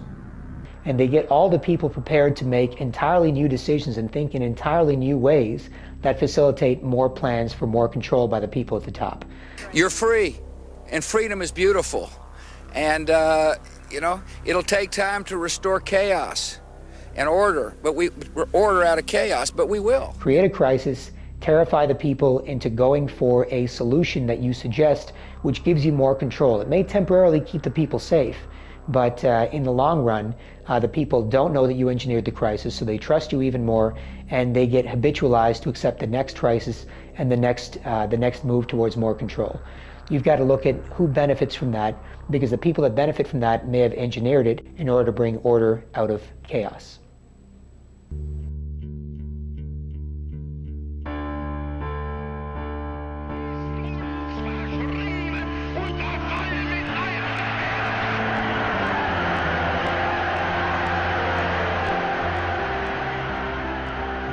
The hope that each of us has to build a new world order in which nations and peoples with different systems and different values can live together in peace. We have before us the opportunity to forge for ourselves and for future generations a new world order, a world where the rule of law, not the law of the jungle, governs the conduct of nations. Now we can see a new world coming into view. A world in which there is the very real prospect of a new world order. It is a big idea, a new world order, where diverse nations are drawn together in common cause to achieve the universal aspirations of mankind.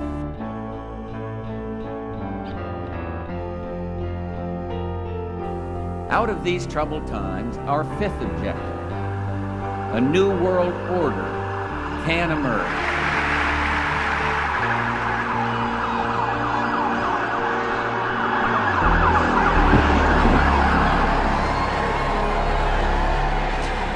There is a chance for the President of the United States to use this disaster to carry out what his father, a phrase his father used, I think, only once, and hasn't been used since, and that is a new world order. There's a need for a new world order. In the next few years, a solution will emerge, that people will look into that cauldron and decide that they have to learn their limits. But I think that at the end of this administration, with all its turmoil, and at the beginning of the next, we might actually witness the creation of a new order. After 1989, President Bush said, and it's a phrase that I often use myself, that we needed a new world order. It is a new mindset that the world now needs. It is a real, global New Deal that we need, an ecological and an economic New Deal that we need. In the name of France, I call upon all states to join ranks in order to found the new world order of the 21st century. I think a new world order is emerging, and with it the foundations of a new and progressive era of international cooperation.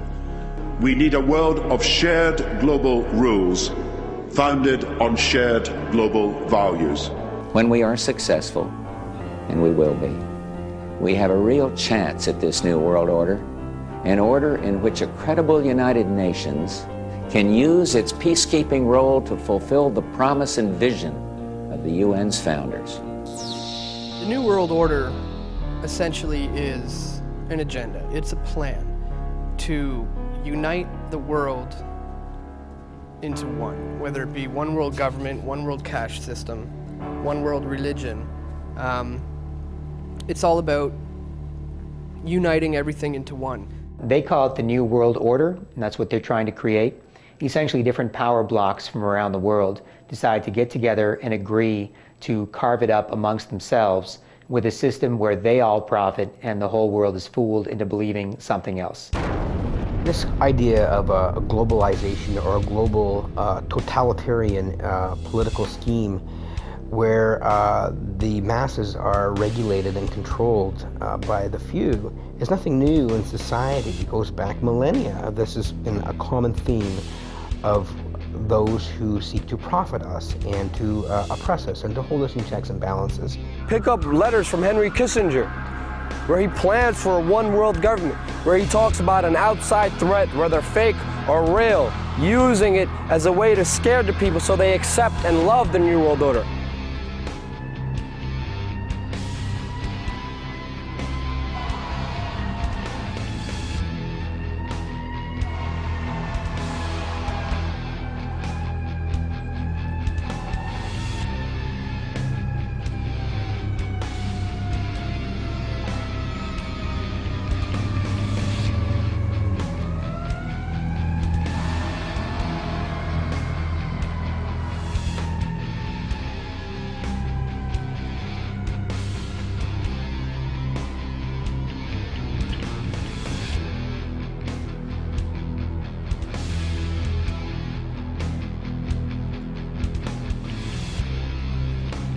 The North American Union, it can help them move into a global economic system, a global political world, where they can destroy all borders, where there'll be no Mexican border, no Canadian border, but we'll all be under a world system.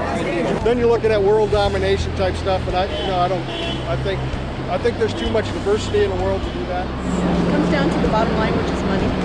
Those who have the gold want to keep it, tend to. They don't want to lose power. It's about power and economics, yeah. Economic crisis, you see it now as on a global level. The first time people are talking about global regulation of markets, right? Because of economic crash. So somebody has to be shot before you notice that the weapon is dangerous. How about global government down the road? What about that idea? Oh man, I work for that. I work in that, and you have to make it up to 190 countries. It's a long process. Pues la globalización ya ve que es inevitable. Pero pienso que más que en el mercado nos está afectando también culturalmente. Se están perdiendo muchas tradiciones y pues ahora ya casi en todo el mundo escuchamos el mismo tipo de música. Las tradiciones pues se están perdiendo porque estamos nosotros absorbiendo las de otros países. Well, the end game is it's not going to stop with the North American Union. It's going to be one further step along the road to one world government. Already, as we speak, the nations of Africa are contemplating an African Union. In fact, they made a fairly large step forward in 2007 with a summit. Speaking at the event, Ambassador Saeed Djinnit, AU Commissioner for Peace and Security, called the launch an historic moment in the partnership between the US and the AU. He said the African Union is determined to pursue the path of continental integration with the support of its partners. Of course, we already have the European Union. A similar movement is afoot in Southeast Asia and also South America. So once you have a North American Union, that'll merge with the European Union, that'll eventually merge with Africa. So these 4, 5, 6 major trading blocs will all come together as one world government. There is an organization you can find on the internet, and they also were in touch, and they want a common currency for the world as a whole. And Robert Mandel has an annual conference in this place in Italy where we discuss these issues. But my view is that this is totally premature. The first step would be to have regional monetary unions, like say one in the Caribbean, one for Central America, one for South America. And once they have been established and they see all the benefits that come from it and that it is manageable, that the problem of losses of national monetary sovereignty do not appear or seem to be very small, then you can have these regional unions getting together and reaching agreement to stabilize the exchange rates amongst themselves. I believe that there is an opportunity now, with the G20 having been called, for the first time, for us to put together a global steering committee of all of the great powers of the world. If I was asked what is the single most important thing that can be done to get us out of this mess, it is going to be to recognize now that we are one common humanity, divided perhaps into economic entities called countries. The time has come for us to work together. Do you think it's possible somewhere down the road to see a North American Union that might merge into some sort of a global governing body?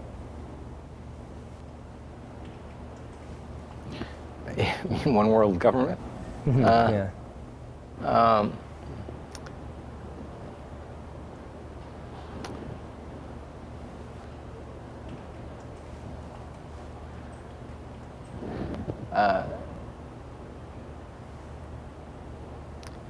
I don't see the likelihood of establishing a North American Union in our lifetimes. I don't think that the people in any of the 3 countries want to dissolve their government in favor of a single government. Moving to, global governance dealing with, political and other things, I don't see it, quite frankly. I think that we are struggling already with our global institutions, such as the United Nations. We're trying to find a way, to deal with situations that arrive from time to time in the world where we've got, where the global community thinks maybe national sovereignty is not such a good thing. If you think that your government in Ottawa or Washington is somewhat distant and unresponsive, imagine how distant and unresponsive it's going to be if our government is now situated, let's say, in The Hague, in the Netherlands, or in Rome, or some other place that might be the seat of a one world government. We're not talking about the American government here. We're talking about an entity that exists above or beyond elected officials. These are unelected oligarchs, and these are people that have no allegiance to country or flag. So it's a bit of a misnomer to describe them as, the American government. We're not talking about the American government here. We're talking about globalists. People of the world, look at Berlin, where a wall came down, a continent came together, and history proved that there is no challenge too great for a world that stands as one.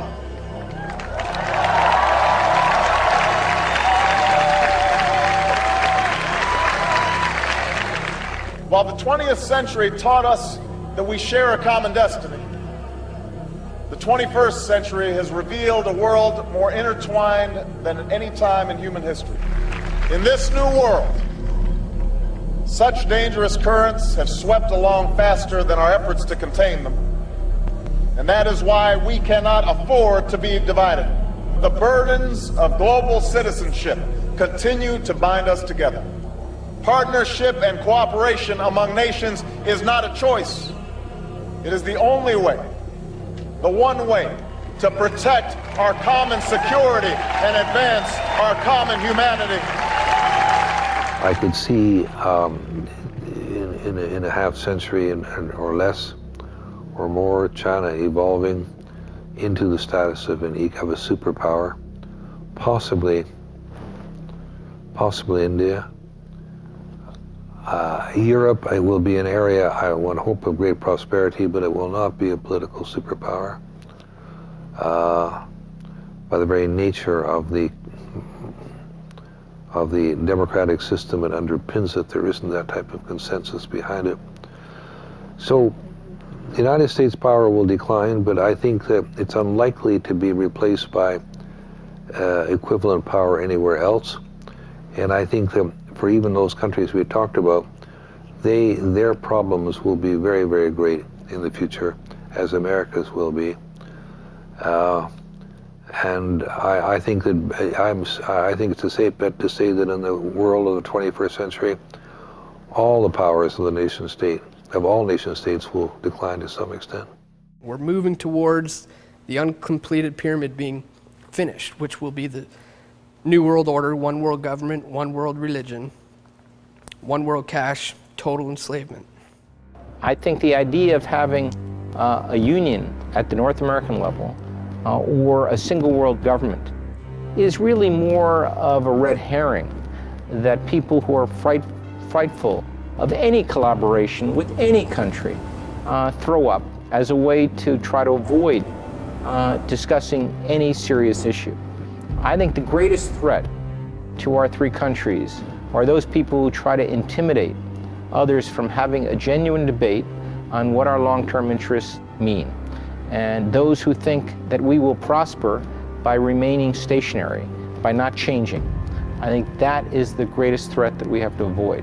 Incrementally, through virtually every means of communication, they're inculcating in the idea in us to not care about our sovereignty, not care about our independence, not care about ourselves as individuals and our individual worth as we chase things like money that become what our self-worth is based on, or looks that become what our self-worth is based on, which are based on ideals. And those ideals are designed to corrupt the way we think about the world, the way we value ourselves as individuals. If we don't value ourselves as individuals, we won't value our country as an individual country, and then we'll be allowed to be subsumed into a UN global government. They can't just come out and start a one world government, a one world order, a one world religion. It's gonna have to be incremental, and that's exactly what they're doing now. They're slowly joining countries together because they're gonna join all the countries together into their plan for a new world order, a one world government. Because when you have a one world state, a one world government, a one world religion, one world currency, you have less people control, more power than ever throughout history. They have to do it incrementally because that's the only way they could do it successfully. When they do it very slowly, people won't see it around them. If they do it really quickly, they know the people will resist, the people will stand up against them and not tolerate their power grab for the whole world.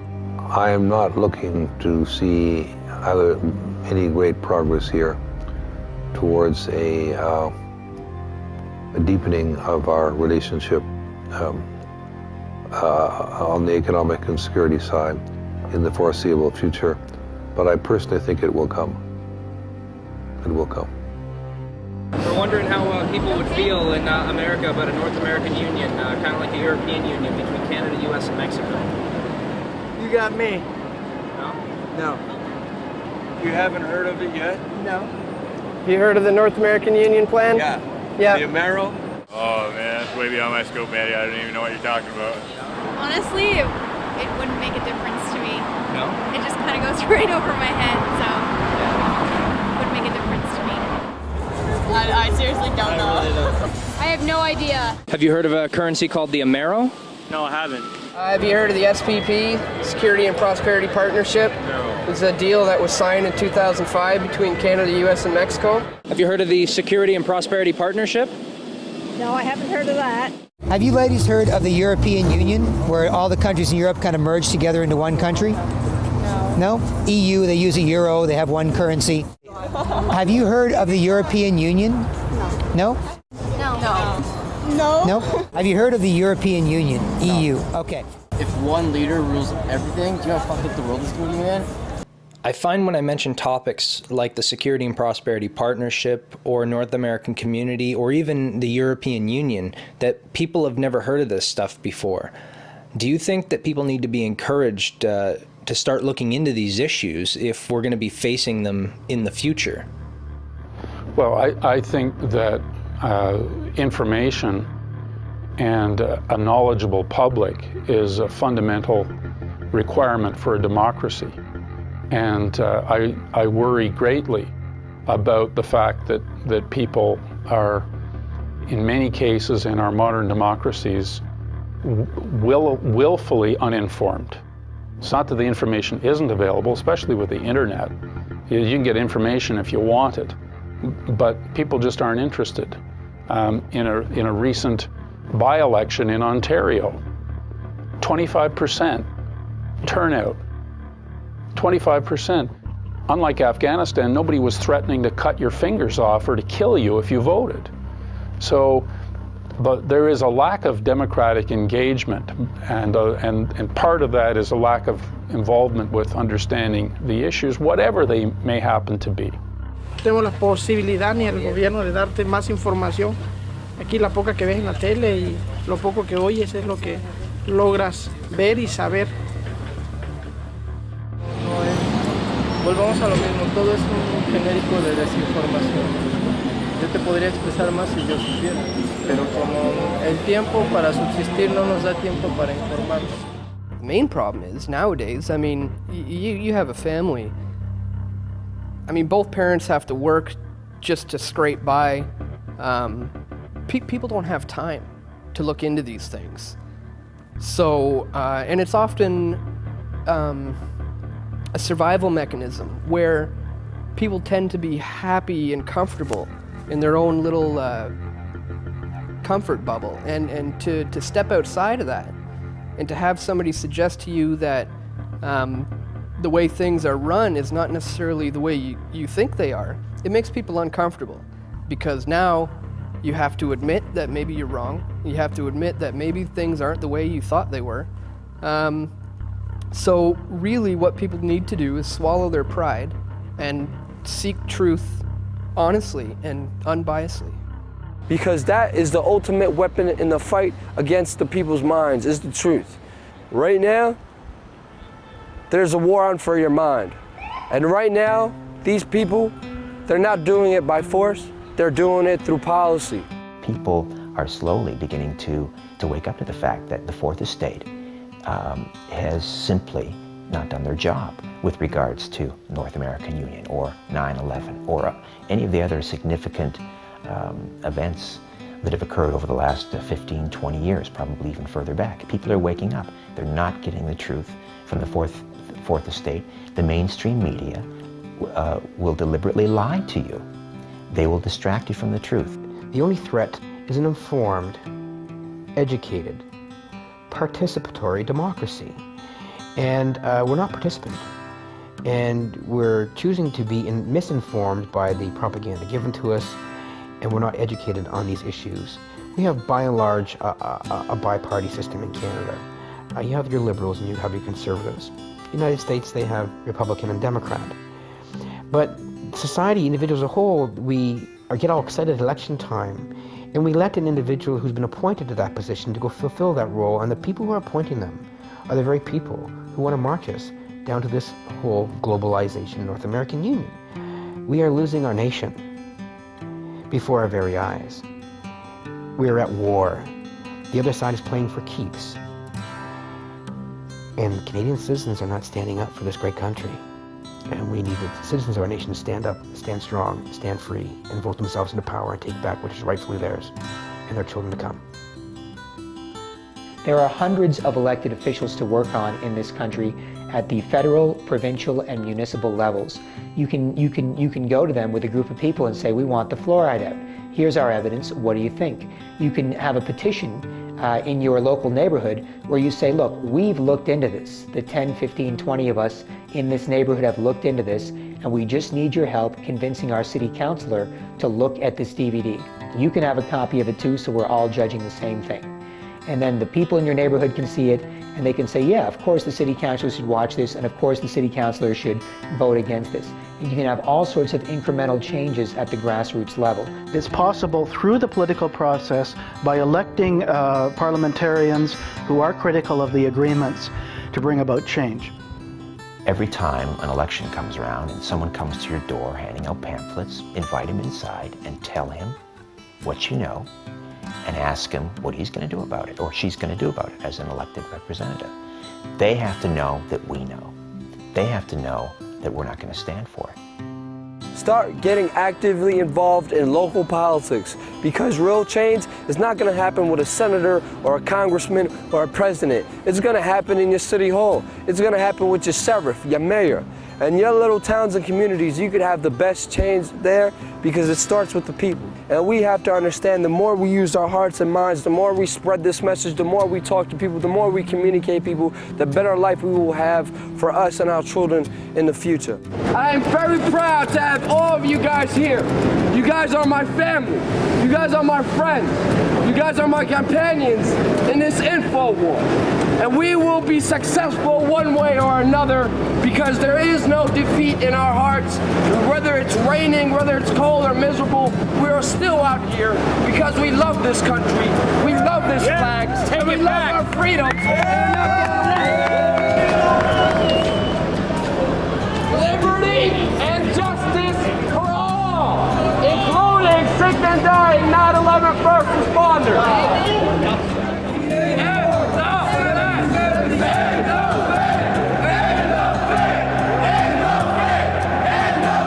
There are a number of movements around the world, social movements, citizen movements, that are lining up behind this vision, and I believe it's actually possible.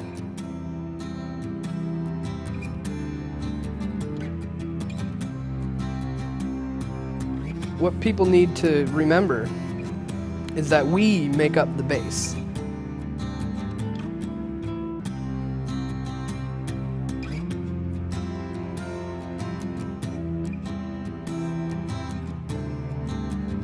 They have no power without us, you see.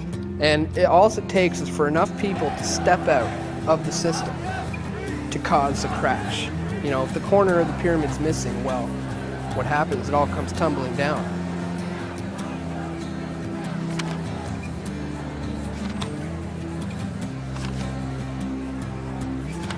Start a website. Hand out flyers and DVDs. Contact your local representatives to ask tough questions to politicians. Just get more and more involved in trying to spread the truth, because that's really what this world needs. You guys want a DVD? You guys want a DVD, documentary, free DVD? What is it for? Now, what's the basis of this? You've seen it? Yeah. Have you heard of it, or? Yes, and I watched part of it online. Oh, cool. Awareness is key. Nothing's ever going to change unless there's enough people who know there's a problem in the first place. So that's what this day is all about. Spreading awareness. That's as simple as that. You as an individual can say, I'm going to make an 8.5 by 11 flyer for my neighborhood that basically says, look, I make a combined family income of $120,000 a year. I live in a $275,000 house. I live in this neighborhood. I'm from here, and I'm just going to drop this off in your mailbox once a week.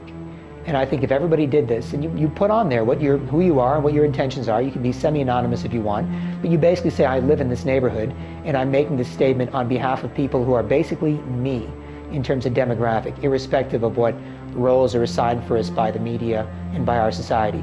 I'm one of you, and I have this information to share. So you can certainly do that as well. There's a million things that any individual can do, but I think more importantly, it's going to have to go neighborhood by neighborhood, block by block, because the only reality that you can believe in consistently is one that you are in and one that you share with someone else. We don't need believers anymore. We need doers. And the doers right now are the average citizen standing up, organizing, and coming together under a common good to go save themselves, because Canada is in peril, and we're not alone. And this whole North American Union globalization is not inevitable like 1 in 2 people believe in Canada. It's not. It can be stopped. And if people who sit here since the time of Confederation, who put our country together, could fight and give up their lives to save this country, how dare we, as individual citizens in the 21st century, sit back idle and say it's inevitable. Our country is going to this new world order and this new global elite savior country. And we can do that. And Canada is no different from the same patriots and nationalists in the United States or other countries. We're fighting a war together.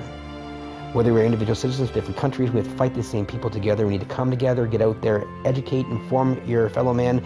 Do not be embarrassed. Do not be shy. Who cares if they call you conspiracy theorists? This is the truth. We're in a very tumultuous time, but I'm hopeful that on the other side, when the dust settles, a lot of these institutions that were once looked up to, they won't be around anymore, and we're going to have to build this thing from the ground up. And maybe I'm naive, but I think it's going to afford us a rare opportunity for more freedom of expression and more freedom of information. It may initially start out with small groups like this and in church basements, and but that's how the most important movements have always started. So I look forward with a great deal of trepidation, but also a great deal of enthusiasm and optimism.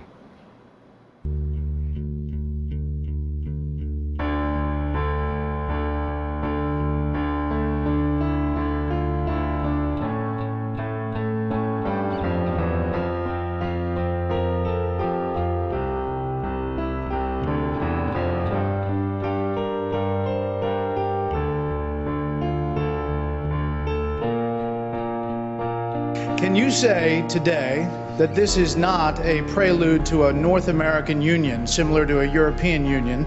Are there plans to build some kind of superhighway connecting all three countries? A couple of my opposition leaders have speculated on massive water diversions and superhighways to the continent, maybe interplanetary, I'm not sure as well. Manitoba is also taking a major role in the development of a mid-continent trade corridor, connecting our northern port of Churchill with trade markets throughout the central U.S. and Mexico. Canada and Mexico are as one.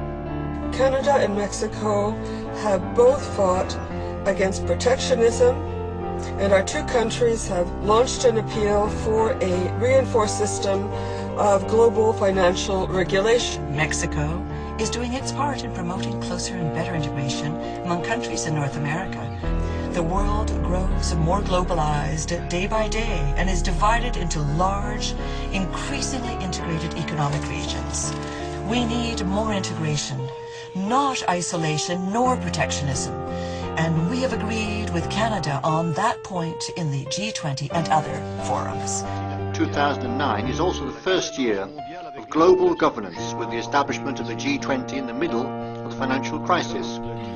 The climate conference in Copenhagen is another step towards the global management of our planet.